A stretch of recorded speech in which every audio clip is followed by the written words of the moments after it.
자, 오늘 샤우팅할 말씀은 31절입니다. 31절. 유다 왕 여호와긴이 이렇게 돼 있죠. 자, 예레미야 52장 31절 말씀 우리 힘차게 샤우팅합니다. 시작.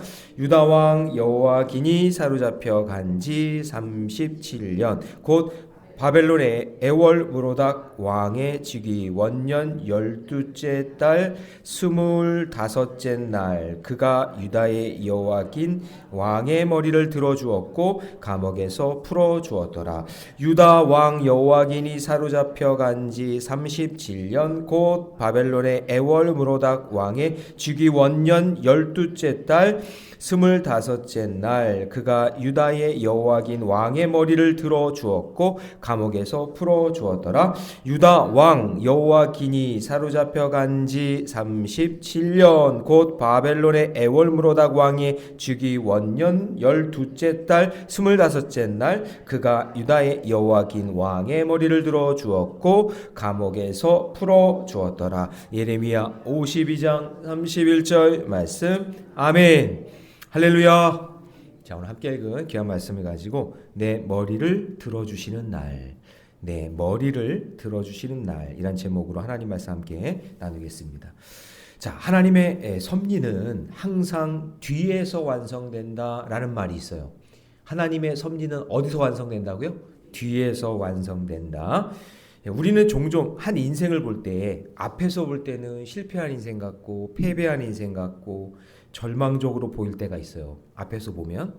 그리고 또 옆에서 볼 때 저렇게 갈등이 많고 오해가 많고 의심이 많고 하는 그런 시간들을 보게 되는데, 그런데 그런 시간들을 지나고 나서 뒤에서 보면 어느 순간 하나님께서 그 인생을 이끌어 주시는 하나님의 섭리를 보게 된다라는 거죠. 그래서 섭리는 항상 뒤에서 완성된다라는 그런 말이 있는 거죠. 그래서 한 여성이 있었는데 한 집사님이 실직당하고 몸에 질병이 생겨서 결국에는 이제 이혼까지 하게 돼서 그냥 앞에서 보면 실패한 인생 같아요. 그 옆에서 보면 어떻게 저렇게 절망스럽나, 어떻게 저렇게 저런 인생이 다 있나 이런 생각이 들 정도로 그렇게 살아갔는데, 우리가 볼 때도 이제 하나님은 도대체 살아계신가, 저렇게 착하고 천사 같은 저런 분이 왜 저런 고난을 당하는가, 하나님은 왜 침묵하고 계시는가, 이럴 때 있잖아요. 하나님 도대체 뭐하고 계십니까? 저런 분이 왜 이렇게 고난을 당합니까? 뭐 이렇게 우리 생각할 때가 있잖아요.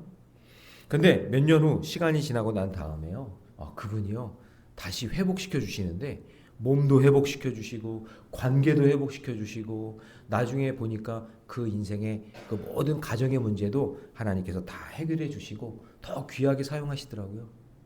시간이 지나고 나니까. 그러니까 앞에서 볼 때는 진짜 실패한 것 같고 옆에서 보면 절망 같은 인생인데, 시간이 지나고 나면 뒤에서 보면 하나님의 섭리가 이렇구나라는 것을 깨닫게 되는 것이죠. 자, 그래서 우리는 그때서야 아는 거예요. 시간이 지나고 난 다음에. 지금은 너무나 힘들지만 시간이 지나고 난 후에 하나님의 섭리가 이런 거였구나라는 걸 알게 되는 거죠. 그래서 이제 예레미야 52장에서 이제 나라가 완전히 망해서 이제 끝자락에서 작은 이제 회복의 작은 불씨를 보여주시면서 여호와긴 19대 왕이거든요. 그 왕의 머리를 들어주시는 그 하나님의 섭리를 이제 마지막에 보게 됩니다. 자, 그래서 우리 하나님의 섭리가 무엇인지를 함께 살펴보기를 원하는데요. 자, 먼저 첫 번째는 뭐냐면 무너짐과 처참한 속에서도 하나님은 멈추지 않고 계시다라는 것을 우리가 보게 되는 거예요. 자, 24절부터 27절까지 보시면 바벨론의 사령관 르브사라단이 유다의 지도자들을 사로잡아 가서 처형하는 아주 처참한 모습을 보게 돼요. 자, 여러분 한번 눈으로 보세요. 24절 끝에 보세요. 24절 끝에 보면은 성전 문지기 세 사람을 어떻게 했어요? 사로잡고, 그 다음에 25절 앞부분에 보니까 성 안에 있는 사람을 어떻게 했어요? 사로잡았으니, 그 다음에 26절 보니까 중간에 사령관 느부사라다는 그들을 사로잡아. 그러니까 지금 막 사로잡아 갔어요. 이 사람 저 사람 고관들이든 뭐 사람들을 전부 다 사로잡아 가서 27절 말씀 같이 있습니다. 다 같이 시작.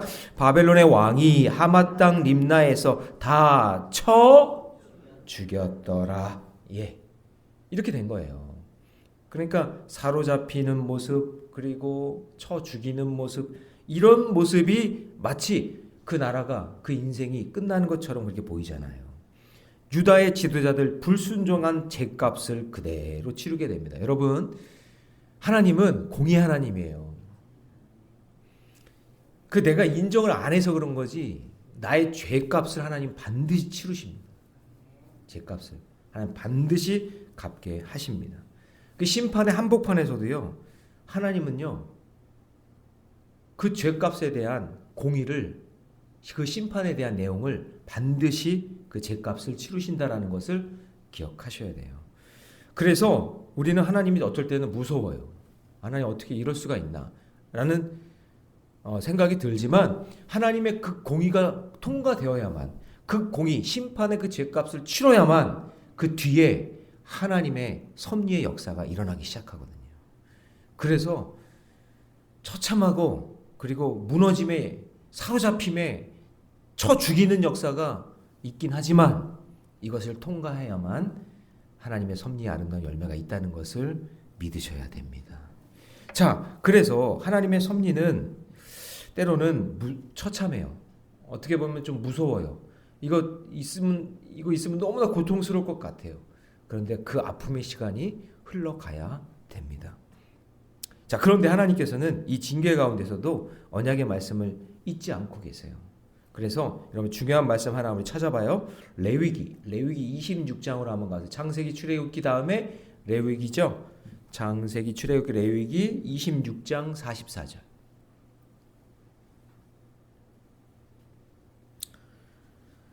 자, 레위기 26장 44절 찾으셨어요? 자, 같이 있습니다. 다 같이 시작. 그런즉 그들이 그들의 원수들의 땅에 있을 때에 내가 그들을 내버리지 아니하며 미워하지 아니하며 아주 멸하지 아니하고 그들과 맺은 내 언약을 폐하지 아니하리니 나는 여호와 그들의 하나님이 됨이니라. 아멘. 버리지 아니하신대요. 폐하지 아니하신대요. 그렇지만 징계는 통과해야 돼요. 네. 아유, 하나님 저 징계 없고 그냥 좋은 게 좋은 거니까 그냥 편안하게 아무 문제 없이 살게 해주세요. 그냥 한번 봐주세요. 네, 그거 아니에요. 하나님은 징계에 대해서는 공의 하나님이시기 때문에 죄를 그냥 가만히 통과시키는 게 아니라 그것은 반드시 치러야 된다라는 것을 보게 됩니다. 자, 그래서 여러분, 하나님은 때때로 어떤 고난과 위기를 통해서 우리의 신앙의 우선순위를 이렇게 재정리할 때가 있어요.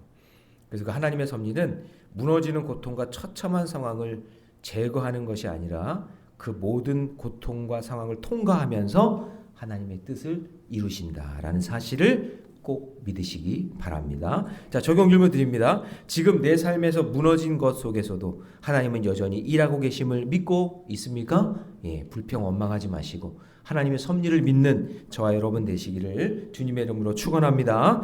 자, 그런데 이제 두 번째는 뭐냐면요, 하나님의 섭리는 눈에 보이는 절망의 숫자 속에 담겨 있다라는 것을 우리가 알 수 있어요. 자, 28절을 보시면, 자, 여러분 눈으로 한번 보세요. 자, 이제 포로가 세 차례에 끌려가는 숫자가 나오는데 28절 끝에 보니까 제7년의 유다인이 3023명이 끌려간 거예요. 1차. 그 다음에 29절에 보니까 르브갓네살 18째 해에 쭉 보니까 뒤에 사로잡아간 자가 830명. 그죠? 그 다음에 30절에 보니까 3차예요. 제23년에 사령관 느부갓네살이 사로잡아갔는데 745명이에요. 총수가 4600명이었더라. 이렇게 돼 있죠. 여러분, 숫자는 여러분 어때요? 숫자를 딱 접했을 때 여러 가지 의미가 있지만 어쩔 때는 그 숫자가 그게 돈이면 너무나 좋을 때가 있잖아요. 통장의 잔고가 막 숫자가 막 이렇게 적혀 있어. 그러면 그냥 내 거 아니었는데도 막 좋지 않아요? 내 거였을 때만 좋은가? 하여튼 숫자가 막 적혀 있을 때 그게 행복의 숫자가 될 수도 있고, 그게 로또 번호일 수도 있고, 그렇게 생각할 수가 있겠지만 지금 이 숫자는 승리의 숫자가 아니에요. 패배의 숫자예요. 끌려간 거니까 절망의 숫자예요. 그렇죠? 하나님은 항상 여러분 가감이 없으세요. 그냥 정확한 기록을 딱 남겨둬요. 성경에 보면 여러분 숫자가 많이 나오잖아요. 하나님은 정확하거든요. 숫자를 정확하게 딱 남겨두신다. 그래서 여러분 교회에서도 마찬가지예요. 교회에서도 지금은 거의 안 그러긴 한데 예전에는 허수 숫자, 교회 나오지도 않는데 그냥 성도 숫자를 그냥 불려가지고는 그렇게 보고하고 우리 교회 몇백 명 나온다, 몇천 명 나온다 그렇게 허수로 보고할 때가 있거든요. 그럴 필요가 없어요. 교회 안 나오면 그냥 정리하면 돼요. 그리고 교회 다시 나오면 다시 또 등록하면 되잖아요. 그것 때문에 기록에 남기네 안 남기네 이 사람은 몇 년 안 나왔는데 3년 안 나왔는데 왜 제명하네 아니 그럴 필요 없어요. 그냥 허수 그렇게 막 부풀려 가지고 교인이 몇백 명이네 몇천 명이네 그 자랑할 이유 없잖아요. 정확한 숫자가 필요한 거니까 교회 나오면 몇 명 딱 이렇게 하고 그러다가 다시 나오면 다시 또 재등록하면 되니까 그거 어려운 게 아니잖아요. 그죠? 교회도 마찬가지. 이 세상도 마찬가지. 정확한 숫자가 중요한 거예요. 그래서 기록된 숫자는요. 어쩔 때는 자랑의 숫자가 될 수도 있지만 때때로 냉정해 보여요. 여러분 점수 성적 아이들 딱 보면 냉정하잖아요. 수학 몇 점 몇 점, 국어 몇 점 몇 점. 그 정확하게 나와야지. 얘는 나랑 친하니까 점수 더 줘야지. 100점. 얘는 나랑 얘는 별로야. 나한테 인사도 안 해. 그렇다고 30점, 20점 이렇게 주는 거 아니잖아요. 정확한 점수가 나와 있어야 되는 거죠. 그러니까 하나님은요. 뭉뚱그려서 숫자 얘기하지 않아요. 하나님은 정확한 숫자를 기억하시는데 그렇지만 그 숫자 속에 내 이름도 기억하셔서 한 사람 한 사람 다 기억해 주시는 줄로 믿습니다. 그래서 여러분 생명책에 성경에 보면 생명책에 내 이름을 기억해 놓으신다라고 하셨어요. 하나님은 우리 삶이 통계처럼 느껴질지라도 그 통계 숫자 속에 담겨주신 그 하나님의 사랑과 은혜가 있다는 것을 꼭 기억하셔야 돼요. 그래서 여러분 민수기 신명기 우리 공부했지만 광야에서 그 수많은 이스라엘 백성 중에서도 하나님은 다 눈여겨보면서 어떤 지파 몇 명, 어떤 지파 몇 명 숫자를 정확하게 기록해 놓는단 말이죠. 그래서 여러분 교회 안에서 나는 그저 이런 사람이야. 나는 기억도 안 해주겠지. 여러분 사람은 기억 안 해줄 수 있어요. 담임 목사도 사람이기 때문에 몰라요. 잘. 사람은 모르지만 누구는 아세요. 하나님은 다 아세요. 그러니까 하나님 바라보면서 믿음 생활 하시는 거예요. 담임 목사 바라보지 마세요. 사람들 의지하지 마세요. 난 저 사람 때문에 교회 너무 힘들어요. 아직 미성숙한 거예요. 하나님 말씀. 그 교회가 진리의 말씀을 전하고 있고 이단과 사이비가 아니고 윤리와 도덕적으로 문제가 없다면 그 교회에서 열심히 하나님 바라보면서 예배하고 섬기며 살아가시면 돼요. 누가 알아주네 안 알아주네 그건 소용없어요. 그렇게 해봤자 더 상처만 받고 그렇게 해봤자 더 마음만 아파요. 그러니까 하나님은 개인의 고통을 대수롭게 여기지 않으시고 그냥 넘어가시는 분이 아니라 내 신음하는 소리도 다 알고 계시니까 주님 바라보면서 믿음의 길 걸어가시기를 바랍니다. 적용 질문 드립니다. 혹시 숫자 때문에 상처받은 적 있지 않습니까? 내 삶이 하찮게 느껴질 때, 내 통장의 잔고가 너무나 없을 때, 그렇지만 하나님은 나를 기억하고 계심을 믿고 살고 있습니까? 여러분 어떤 상황 속에서도 숫자에 매이지 말고 그 숫자 속에 나를 기억하고 계시는 그 하나님을 바라보며 믿음의 길 걸어가시기를 축복합니다. 자, 이제 마지막 세 번째요. 하나님의 섭리는요. 내 슬픔의 머리를 들어주신다라는 거죠. 자, 오늘 샤우팅한 말씀 31절 참 은혜스러운 말씀인데 같이 읽습니다. 시작.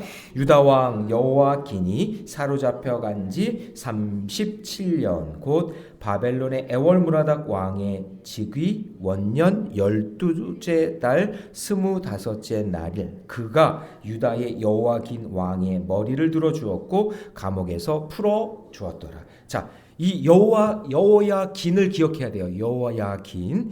이 사람이 시드기야 왕이 20대 왕에서 망했잖아요. 바로 그 전왕이에요. 그 전왕. 그래서 여호야긴이 2차 포로 때 여호야긴이 포로로 끌려가거든요. 포로로 끌려갔는데 거기서 37년 만에 다시 왕의 직위에 복귀가 하게 된다. 그래서 그 여호야긴의 머리를 들어주셨다라는 거예요. 그러니까 여러분 보세요. 자, 포로로 다 끌려가서 이제 절망하고 나라 끝난 것 같고 이제 우리는 다 망했어라고 하지만 하나님은 그 유다의 혈통 가운데 여호야긴 이 왕을 기억하셨다가 그 머리를 어떻게 해요? 들어주셨다라는 거예요. 수치의 자리에서 회복시켜 주시는 날이 올 줄 믿습니다. 그래서 하나님은요, 언약은 이 인간의 때와 달라서 지연될 수 있지만 하나님은 반드시 성취해 주시는데, 자 32절 보세요. 32절 보니까 그에게, 여기서 그는 여호야긴이죠.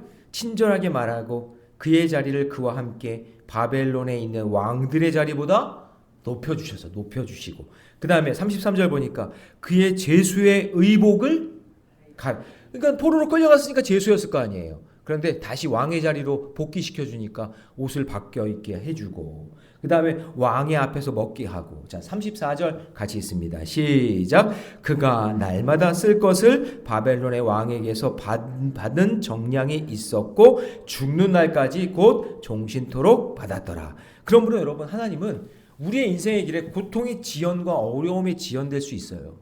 그렇지만 언약의 말씀을 꼭 붙잡고 사는 사람은 그 징계 속에 하나님이 나를 거절하는 것이 아니라 하나님은 언젠가 다시 나의 머리를 들어주셔서 준비해 주신 그 은혜의 자리로 다시 회복시켜 주실 줄 믿습니다. 여러분들의 신앙이 그래서 중요한 거예요.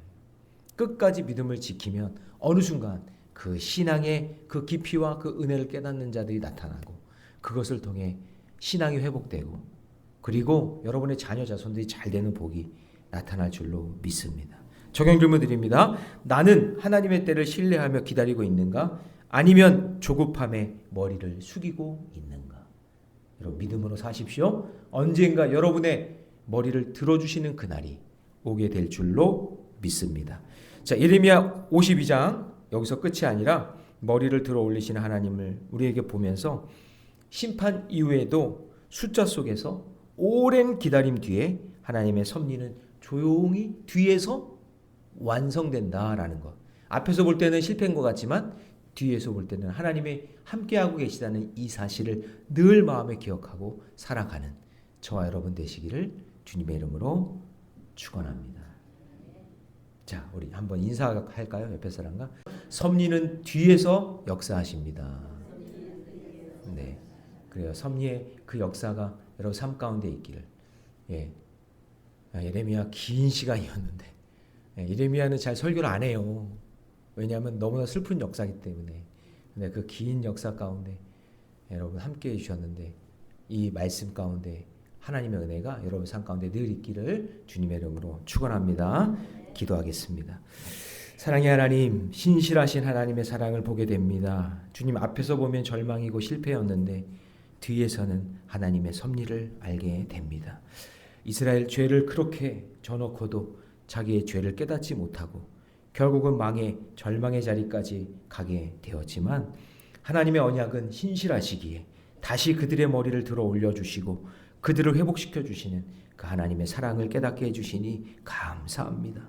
무너짐의 자리에도 역사를 멈추지 않으시는 주님, 오늘 우리 새벽의 영사들 가운데 내 인생의 무너짐을 경험하고 너무나 힘들고 어려운 인생길을 걷고 있는 자들이 있다면 주님, 그들을 불쌍히 여겨주시고 주님, 숫자처럼 느껴지는 우리의 삶에 하나하나 우리를 기억하고 계시고 우리를 돌보고 계시는 것을 믿게 하여 주셔서 때가 되면 머리를 들어 올려 주시는 그 하나님의 은혜를 기다리게 하여 주시고, 지연되는 그 시간 속에서도 소망을 잊지 않고 믿음으로 살아가는 우리 새벽의 영사들, 무리교회 모든 성도들 되게 해 주시옵소서. 이 모든 말씀을 주 예수님의 이름으로 기도하옵나이다. 아멘.